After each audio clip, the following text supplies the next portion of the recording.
신혼부부, 예비부부가 만들어가는 경제적 자유에 대해서 한번 얘기해 보도록 하겠습니다. 첫 번째는 뜻이 맞아야 합니다. 한 명은 맨날 술자리 찾아다니고 집에 오자마자 핸드폰 보고 게임만 하고 부동산에 대해서는 관심도 없으면서 주식 얘기하고 또 주식 얘기를 꺼내면은 막 신나서 테마주가 어쩌고 기술주가 어쩌고 삼성전자, 테슬라가 어떻고 이렇게 주식 내찬론자인데 내 집 마련에는 관심이 없는 사람.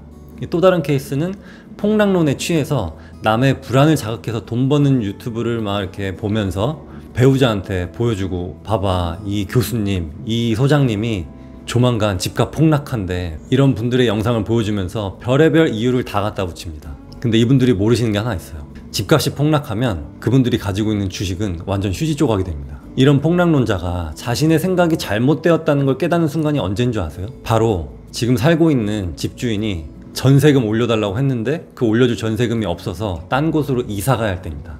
그러면 또 한쪽은 내가 뭐라 그랬어 그때 사자 그랬잖아 하면서 싸우게 되는 거죠. 결국 부부싸움은 대부분 돈 문제입니다. 근데 양쪽이나 아니면 한쪽이 물려받은 게 많아서 돈 문제가 없으면 전혀 상관없죠. 근데 우리는 돈이 많지 않은 상태에서 시작을 하잖아요. 그래서 이 뜻을 맞추는 게 굉장히 중요합니다. 요즘 분들은 똑똑해서 결혼 전부터 이런 경제관념이나 경제 방향성에 대해서 잡고 가시는 분들이 많은데 그런 분들을 보면 참 보기가 좋습니다. 누구는 하락한다고 하고 누구는 상승한다고 하고 누구는 주식이 답이다라고 하고 이러지 말고 현재 상황을 알고 미래에 대비하는 그 뜻이 맞아야 한다는 겁니다. 혹시 남편분이나 아내분과 뜻이 맞지 않다면 이 영상을 꼭 보여주세요. 그리고 두 번째는 계획을 세우는 겁니다. 우리 연봉은 얼마니까 얼마를 지출하고 얼마를 모으고 그리고 얼마가 모이면 얼마짜리 집을 사고 그리고 실거주할 집을 살 것인지 아니면 전세를 끼고 사두고 나중에 들어갈 것인지 이런 거를 정하는 거예요. 결혼 전에 이미 모아둔 돈이 좀 있어서 사두고 시작하는 게 너무 좋겠지만 그렇지 못한 분들은 자녀가 태어나기 전에 좀 사셨으면 좋겠어요. 이유가 뭐냐면 자녀가 태어나면 지출이 늘어나게 되고 또 한쪽이 일을 못하게 되는 경우가 있거든요. 그래서 모을 수 있는 돈이 상대적으로 줄어들게 됩니다. 저 같은 경우는 토지 투자를 하느라 자녀가 태어나고 나서 한 5년 정도 지나고 나서 집을 샀는데 지금 좀 후회하고 있습니다.